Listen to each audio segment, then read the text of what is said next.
परम पूज्य गुरुदेव और वंदनीय माता जी की चरणों में कोटि कोटि प्रणाम। आप सभी को प्रणाम। आइए आज हम सभी पढ़ते हैं पूज्य गुरुदेव जी द्वारा लिखी गई पुस्तक गायत्री के प्रत्यक्ष चमत्कार में गायत्री कथा प्रसंगों में। यजुर्वेद में गायत्री महामंत्र को एक विचित्र वृषभ के रूप में अलंकृत किया गया है। 4 सींग वाला, 3 पैर वाला, 2 सिर वाला, 7 हाथों वाला, 3 जगह बंधा हुआ यह गायत्री महामंत्र रूपी वृषभ जब दहाड़ता है तब महान देव बन जाता है और अपने सेवक का कल्याण करता है। 4 वेद, 4 सींग, 8 अक्षरों के 3 चरण अर्थात 3 पैर, ज्ञान और विज्ञान 2 सिर, 7 बृहत्तियाँ 7 हाथ, जिनके द्वारा 7 विभूतियाँ मिलती है। ज्ञान, कर्म, उपासना से 3 जगह बंधा हुआ यह महामंत्र रूपी बैल जब दहाड़ता है, उच्चारण होता है तो देवत्व की दिव्य परिस्थितियाँ उत्पन्न हो जाती है और सानिध्य में रहने वाला व्यक्ति सब कुछ पा जाता है। गायत्री के 24 अक्षरों को दक्ष प्रजापति की पर ब्रह्मा की 24 कन्याएं बताया गया है। इनका पानी ग्रहण धर्म ने किया ऐसा लिखा है। इसमें यह संकेत है कि धर्मात्मा व्यक्ति इस महाशक्ति की 24 उपलब्धियों से लाभान्वित हो सकता है। दक्ष ने 24 कन्याओं को जन्म ग्रहण कराया था, जिनके शुभ नाम श्रद्धा, लक्ष्मी, धृति, पुष्टि, तुष्टि, मेधा, क्रिया, बुद्धि, लज्जा, वपु, शांति, रिद्धि, कीर्ति आदि थे। इनका दक्षायन प्रभु धर्म ने अपनी पत्नियां बनाने के लिए ग्रहण किया था। देवी भागवत के अश्वपति उपाख्यान में अनुदान का वर्णन इस प्रकार आता है। नारद जी ने भगवान से पूछा, प्रख्यात है कि श्रुतियाँ गायत्री से उत्पन्न हुई है, कृपा करके उस गायत्री की उत्पत्ति बताइए। भगवान ने कहा, वेद जननी गायत्री की उपासना सर्वप्रथम ब्रह्मा जी ने की, फिर देवता उनकी आराधना करने लगे, फिर विद्वान, ज्ञानी, तपस्वी उसकी साधना करने लगे।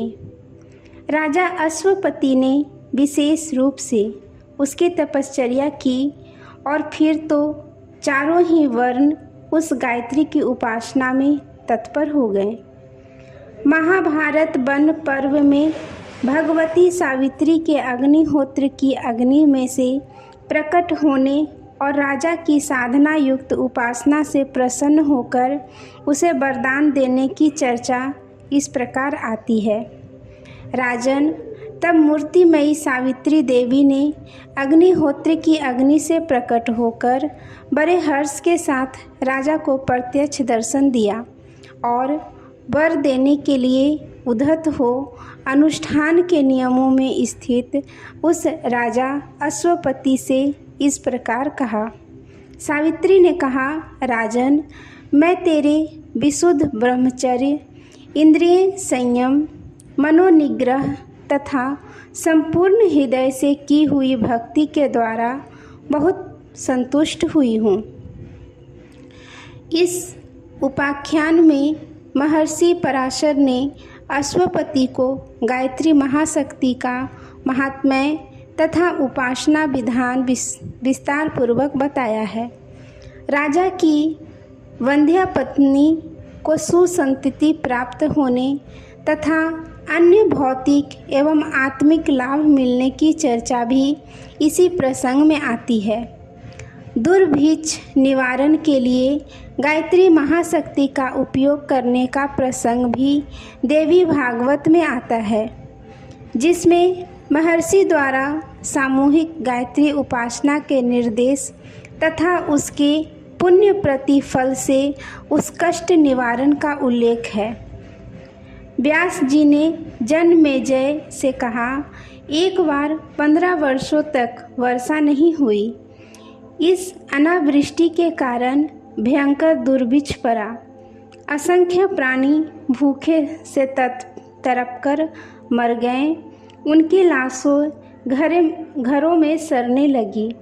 तब सज्जनों ने इकट्ठे होकर विचार किया कि गायत्री के परम उपासक तपोनिष्ठ गौतम के पास चलना चाहिए, वे इस विपत्ति को दूर कर सकेंगे। वे सब मिलकर गौतम के पास गए और कष्ट सुनाया। आगंतुकों को सम्मानपूर्वक आश्वासन देकर गौतम ऋषि ने सर्वशक्तिमान गायत्री से उस संकट के निवारण के लिए प्रार्थना की। जगन्माता गायत्री ने प्रसन्न होकर गौतम ऋषि को समस्त प्राणियों को पोषण कर सकने में समर्थ एक पूर्ण पात्र दिया और कहा, इससे तुम्हारी समस्त अभीष्ट कामनाएं पूर्ण हो जाया करेगी। यह कहकर वेद माता अंतर्ध्यान हो गई और उस पात्र की कृपा से अन्न के पर्वतों जैसे ढेर लग गए। गौतम ऋषि ने आगंतुकों को गायत्री का एक परम तीर्थ बतला दिया, जहाँ रहकर वे सब गायत्री माता के पुष्चरण भक्तिपूर्वक करने में संलग्न हो गए। आज के लिए तक आप सभी को धन्यवाद। जय माँ गायत्री।